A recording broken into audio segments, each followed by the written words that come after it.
They said only a fool would open the door of a broken ranch house in the middle of a blizzard and let a giant black horse step inside.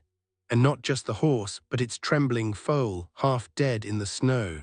Any man with sense would have slammed the door. He would have chosen his own life, but that man did not. That night man and beast shared the same fire, the same thin breath of warmth against the storm.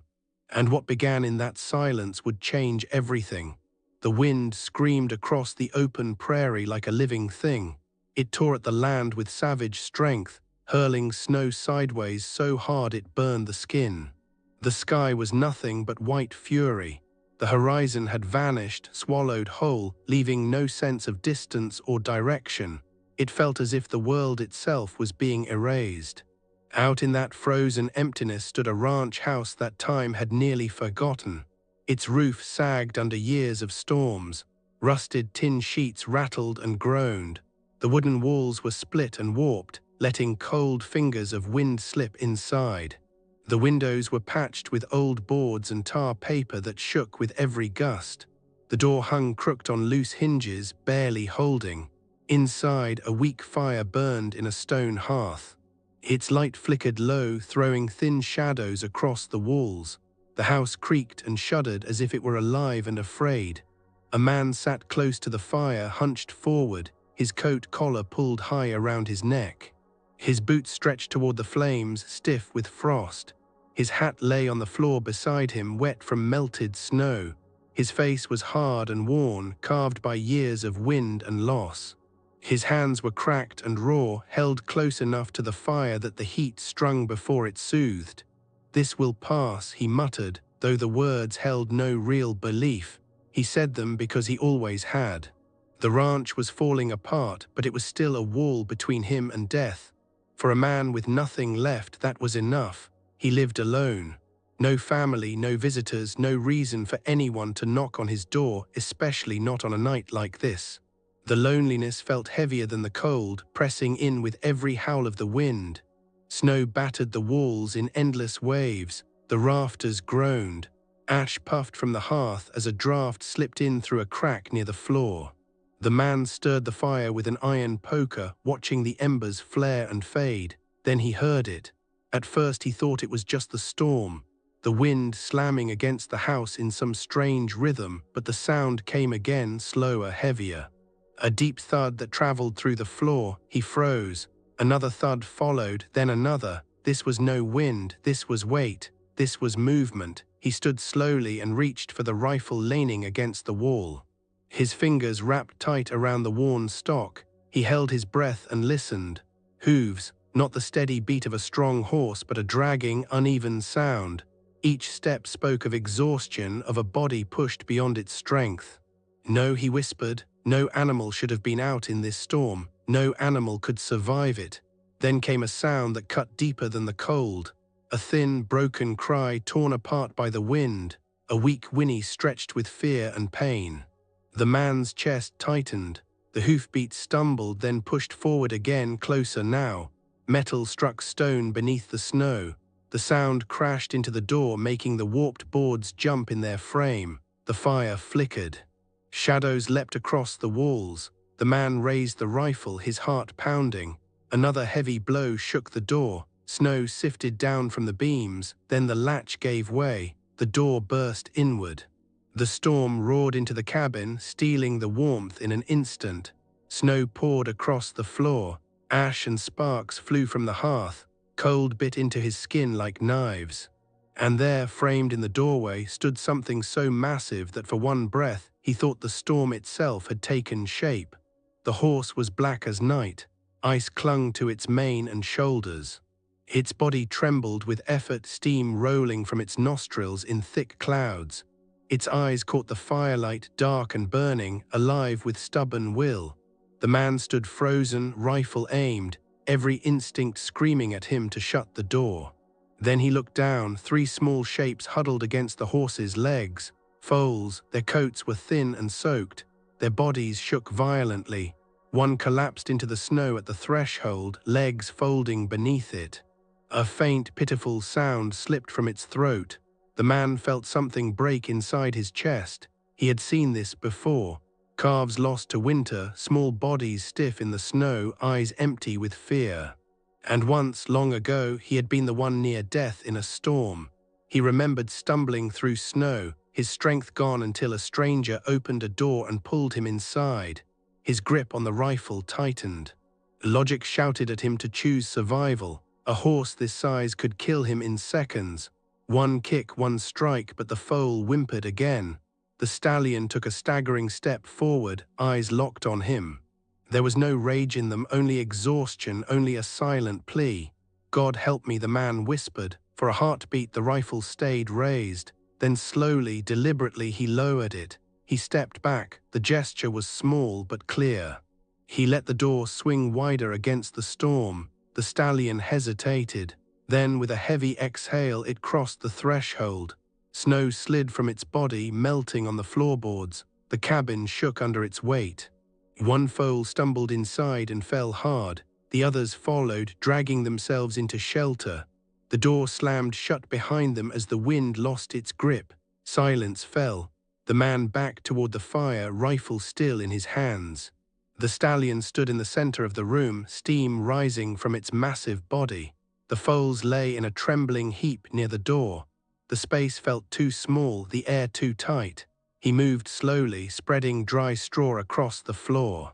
He laid a worn wool blanket over the foals, tucking it around their thin bodies.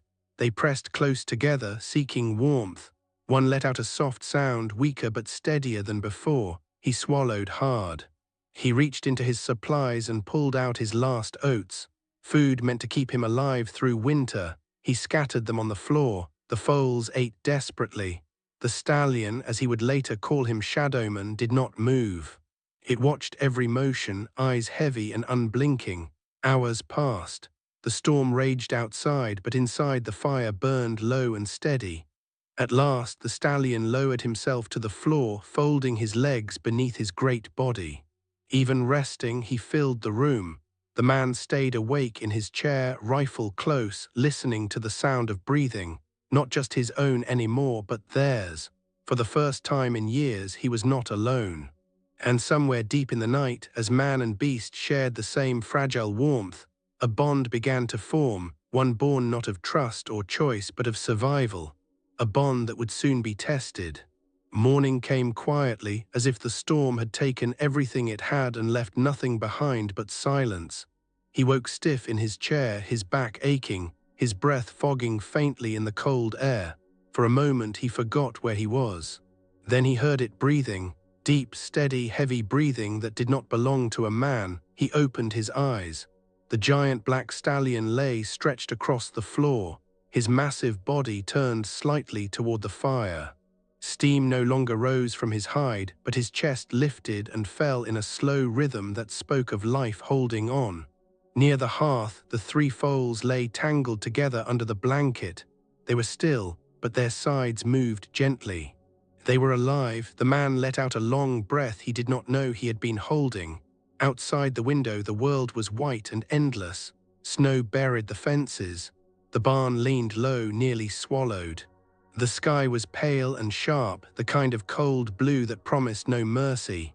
Winter had not loosened its grip. It had only paused. He rose carefully, not wanting to startle the horse. The floorboards creaked under his boots. At once the stallion's ears flicked, one dark eye opened and fixed on him. They stared at each other. No fear, no charge, just watching. "I'm still here," the man said softly, unsure why he spoke at all. "Didn't run." The stallion did not move, but his breathing eased. Something settled in the air.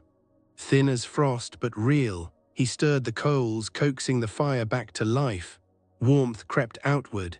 He fetched a bucket and broke ice from the water barrel outside, his hands burning with cold. When he set the bucket down inside, the stallion lifted his head and drank, slow and careful. He watched, amazed at the trust in such a simple act. Food was another matter, and a matter his supplies were almost gone. The oats were nearly finished. The hay stack behind the barn had been buried by the storm, most of it ruined. He counted what little remained and felt a knot tighten in his chest. If he stayed inside and waited, they would all starve. "I'll be back," he said, more to the horse than himself. I have to try. The stallion rose to his feet in one smooth motion that shook the cabin. He stood tall, blocking the light, his body tense. For a moment the man thought the animal would stop him. Then the stallion lowered his head slightly and stepped aside. He nodded once and pulled on his coat. The cold hit him like a hammer when he stepped outside. The prairie was silent, vast, and cruel.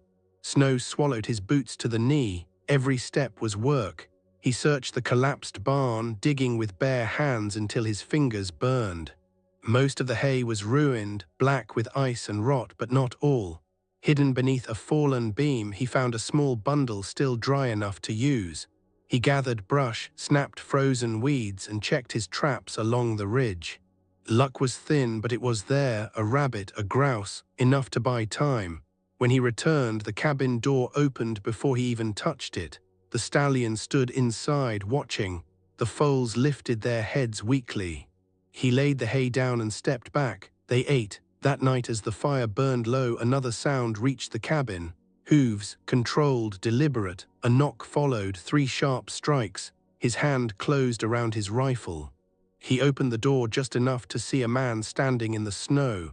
Broad-shouldered, fur-lined coat, hard eyes that missed nothing. Mason Briggs, the man said easily. Heard you were still breathing out here. He said nothing. Mason's gaze slid past him, catching the massive shadow cast on the wall behind. The man smiled, slow and hungry. Well, Mason said, so the stories were true.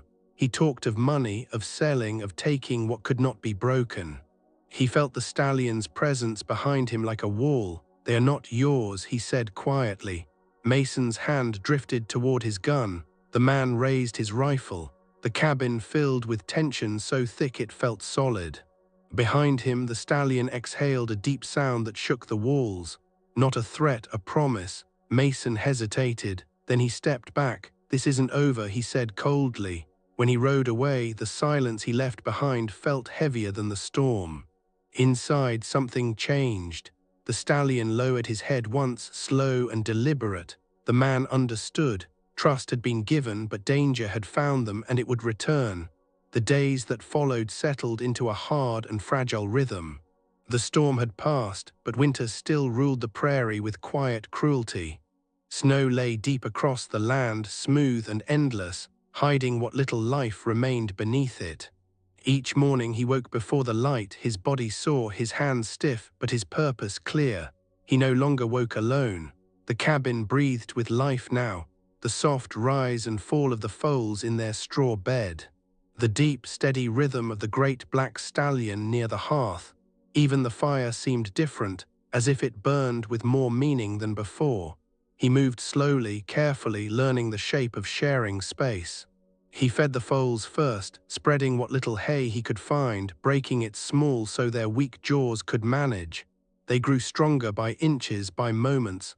Their legs steadied, their eyes brightened. One began to nudge the others in clumsy play, and he caught himself laughing under his breath. Startled by the sound, Shadowman watched everything. The stallion no longer stood rigid with suspicion. He rested more. He drank without fear. He ate when the man laid food down, never crowding, never threatening. Their understanding was silent but firm. Lines had been drawn and honored, but peace on the prairie never lasted. On the 4th morning after Mason Briggs had come, he found tracks near the ridge, fresh, deep horse tracks circling, watching. Mason had not forgotten. That night he barred the door and kept the rifle close. The fire burned low. The foals slept unaware. Shadowman stood alert, his ears turning toward every sound. The knock came just after dark, not 3 strikes this time, just one. He did not open the door. Mason, he called, go home. Laughter drifted through the wood, sharp and mocking. You can't hide out there forever, Mason said. That horse is worth more than your life. He said nothing. The silence stretched. Then hoofbeats faded into the dark. The attack came 2 nights later. He woke to shouting, wood splintering, firelight jumping wildly across the walls. The door shook under heavy blows. Mason, he breathed. The foals screamed thin and terrified. Shadowman reared, his body slamming into the rafters, his roar filling the cabin like thunder. The door burst inward. Cold air rushed in along with two men. Guns drawn, eyes wild, he fired first. The shot thundered inside the cabin, deafening. One man fell hard, screaming. The other raised his weapon, but Shadowman struck. The Stallion surged forward, a black force of fury and protection. Hooves crashed into flesh and wood. The man flew backward into the snow, weapon lost. Mason stood at the doorway, frozen, his face pale. "You're a fool," he shouted. "You'll die for this." He stepped forward, rifle steady. "Leave," he said, "or you won't walk away." Behind him, Shadowman stood tall, blocking the foals, his breath rolling out in clouds, his eyes dark and unyielding. Mason looked from man to beast. For the first time, fear replaced greed. He backed away slowly, then turned and ran. The night swallowed him whole. Silence fell again, broken only by the crackle of the fire and the soft cries of the foals. The man sagged against the wall, shaking. Shadowman stepped closer, not threatening, not wild. He lowered his head and touched the man's shoulder with his muzzle. It was gentle. He closed his eyes. Spring came slowly, painfully, inch by inch. Snow melted into mud. Grass pushed through the white like stubborn hope. The foals grew strong, long-legged, and curious. They chased each other in the yard, bucking and stumbling, discovering joy. Shadowman watched over them, proud and watchful. He repaired fences, cleared the barn, hauled hay from town when the roads opened. Word spread quietly. Mason Briggs never returned. By summer, the ranch no longer felt broken. One morning, he opened the door and found Shadowman waiting outside, the foals at his side. The Stallion turned his head toward the open prairie, then back to him. The choice was clear. He nodded. "Go," he said softly. Shadowman stepped forward, then paused. He turned once more, lowered his head, and breathed out a deep, steady breath. Then he led his foals into the tall grass. He watched until they vanished into the wide green world. The cabin felt quiet again, but it no longer felt empty, because he had learned something no storm could take. Sometimes letting go was the bravest act of all. If this story of unlikely bonds and quiet courage resonated with you, then help this channel grow. Give this video a thumbs up, share it with someone who might need the message, and hit that subscribe button for more tales like this one.